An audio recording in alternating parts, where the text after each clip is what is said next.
एक छोटे से गांव में रामू नाम का एक गरीब किसान रहता था। वह ईमानदार, मेहनती और नेकदिल इंसान था। उसका जीवन बहुत साधारण था, लेकिन उसमें एक गुण था जो उसे सबसे अलग बनाता था, उसका उच्च नैतिक चरित्र।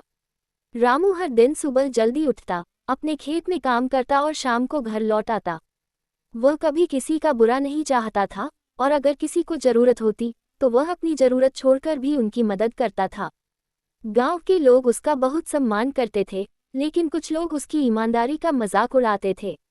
गांव के ठाकुर साहब, जो बहुत अमीर और घमंडी थे, रामू को खास पसंद नहीं करते थे।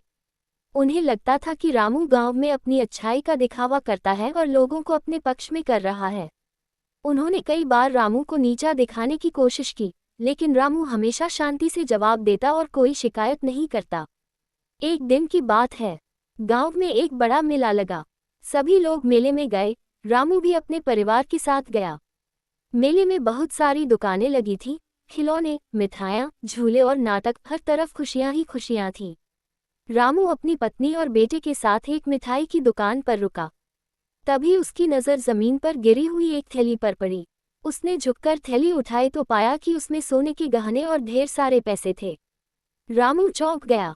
इतने सारे पैसों का मालिक कौन हो सकता है? भीड़ में इधर उधर देखने पर उसे ठाकुर साहब घबराए हुए दिखे। वह इधर उधर किसी चीज को ढूंढ रहे थे और उनके नौकर भी परेशान लग रहे थे। रामू तुरंत उनके पास गया और पूछा, ठाकुर साहब, आप कुछ खो गए हैं क्या? ठाकुर साहब बोले, हाँ रामू, मेरी एक थैली खो गई है, उसमें कुछ जरूरी कागजात और गहने थे। रामू ने बिना एक पल गनवाए थैली उन्हें दे दी। ठाकुर साहब को विश्वास नहीं हुआ। उन्होंने थैली खोली और सब कुछ सही सलामत पाया। वे हैरान थे, रामू, तूने इसे लौटाया? इसमें तो लाखों की चीजें थीं। अगर तू चाहता तो रख सकता था, किसी को पता भी नहीं चलता। रामू मुस्कुराया और बोला, ठाकुर साहब, चीजें हमारी मेहनत से मिलनी चाहिए, किसी और की अमानत रखना पाप है। मुझे ईमानदारी सिखाई गई है और जो सही है वही करता हूँ। भीड़ जमा हो गई थी, सब लोग रामू की तारीफ कर रहे थे। ठाकुर साहब की आंखें नम हो गईं। उन्हें अपनी सोच पर शर्म आई। उन्होंने पहली बार दिल से रामू को सम्मान दिया। ठाकुर साहब बोले, रामू, आज तूने मुझे सिखा दिया कि असली अमीरी दिल की होती है, जेब की नहीं। मैं तेरे किरदार को सलाम करता हूँ। गांव में असली नेता तू है, न कि मैं। इस घटना के बाद रामू की इज्जत और भी बढ़ गई। गांव के बच्चों को उसके जीवन से सीख दी जाने लगी।